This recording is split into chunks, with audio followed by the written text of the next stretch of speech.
Class 10th। इस video में कविता पर्वत प्रदेश में पावस जिसे सुमित्रा नंदन पंत ने लिखा है उसका एमसीक्यू हम पढ़ेंगे। एमसीक्यू यानी कि वस्तुपरक प्रश्नोत्तर, जिसमें कई सारे ऑप्शन दिए जाएंगे और कोई सही ऑप्शन आपको चूज करना पड़ेगा। तो पहला प्रश्न इसका है, पर्वत प्रदेश में पावस कविता किसकी रचना है? Number 1 Nagarjun, number 2 Virendra Dagwal, number 3 Sumitra Nandan Pant, number 4 Bhavani Prasad Mishra. तो आपको पता है ये रचना जो है वो सुमित्रा नंदन पंत की कविता है, जो स्वयं पहाड़ के रहने वाले थे और जिन्हें पहाड़ों की सुंदरता बहुत ही अपनी ओर खींचा करती थी। दूसरा प्रश्न है, सहस्त्र का क्या अर्थ है? सैकड़ों, हजारों, दसों या लाखों? तो सहस्त्र का अर्थ होता है हजारों। नेक्स्ट प्रश्न है, मेखलाकार पर्वत अपार के माध्यम से पहाड़ के किस भाग का वर्णन किया गया है? ऑप्शन नंबर 1 पहाड़ की चोटियों का, ऑप्शन नंबर 2 विशाल ढालदार भाग का, ऑप्शन नंबर 3 पर्वत की गहराई का, नेक्स्ट इसका ऑप्शन है पर्वत की सुंदरता का। तो इसका जो सही उत्तर है वो है विशाल ढालदार भाग का। नेक्स्ट प्रश्न इसका, वर्षा ऋतु में पर्वतीय क्षेत्र कैसा लग रहा था? अंधकार में डूबा हुआ, पल पल रूप बदलता हुआ, भयानक और डरावना या चमकता हुआ? तो वर्षा ऋतु में पर्वतीय क्षेत्र पल पल रूप बदलता हुआ लगता है। नेक्स्ट प्रश्न है, पहाड़ के निचले भाग में क्या दिखाई दे रहा था? घास और दूसरे पौधे, अपार जल राशि, कूड़ा करकट या कुछ भी नहीं इनमें से? तो पहाड़ के निचले हिस्से में अपार जल राशि दिखाई दे रही थी। नेक्स्ट प्रश्न, पहाड़ के नीचे तालाब की शोभा कैसी दिखाई देती है?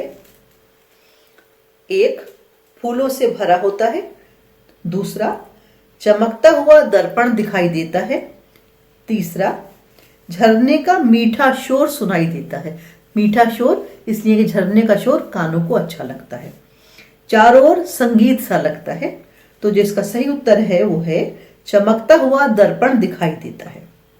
इसका नेक्स्ट प्रश्न, पर्वत का गौरव गान कौन करता है? फूल, झरने, हवा, बादल? तो पर्वतों का जो गौरव गान है वो झरने करते हैं। तो झरनों से पानी नीचे की ओर गिरता है और उसमें से जो आवाज निकलती है तब कवि को ऐसा लगता है जैसे पर्वत का गौरव गान झरने कर रहे हों। नेक्स्ट प्रश्न इसके लिए, पर्वत पर झरने कैसे दिखाई देते हैं? चांदी के समान चमकीले, सोने की झालर जैसे, मोती की लड़ियों जैसे या नीले रंग के पानी जैसे? तो जो झरने दिखाई देते हैं वो दिखाई देते हैं मोती की लड़ियों जैसे। नेक्स्ट प्रश्न, वृक्ष शांत भाव से आकाश की ओर देखकर क्या कर रहे हैं?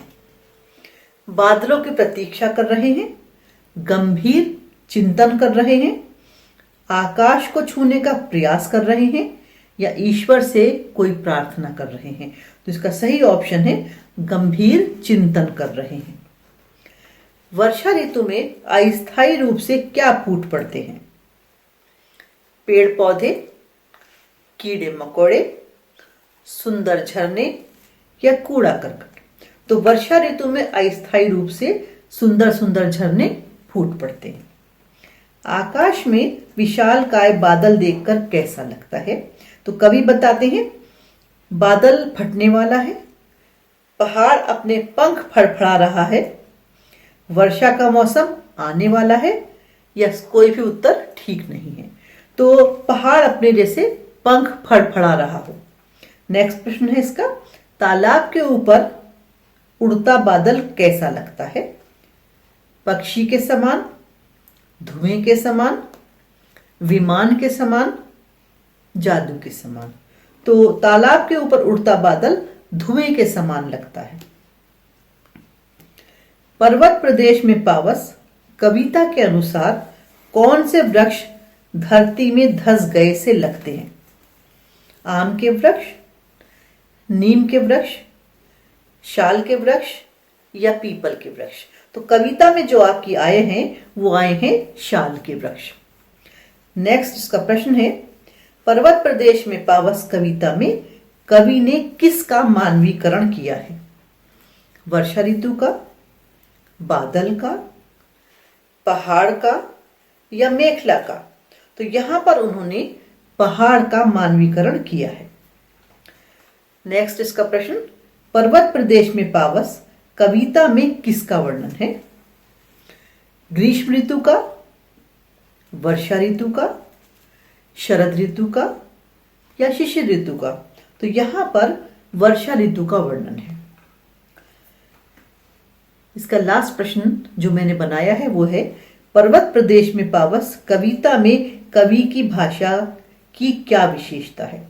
देखिए, सरल भाषा है, चित्रमयी भाषा है, खड़ी बोली है या पहाड़ी भाषा है? तो ये कवि की भाषा जो है वो चित्रमयी भाषा है, क्योंकि कविता को पढ़ने के बाद हमें ऐसा लगता है कि हम कविता नहीं पढ़ रहे हैं बल्कि पहाड़ों पर जा गए हैं और वो सारे दृश्यों को देख रहे हैं। दृश्य हमारी आंखों के सामने ऐसे उपस्थित हो जाते हैं। तो ये आपके थे सारे एमसीक्यू वस्तुपरक प्रश्नोत्तर जो कि पर्वत प्रदेश में पावस कविता से आपने सुने और देखे।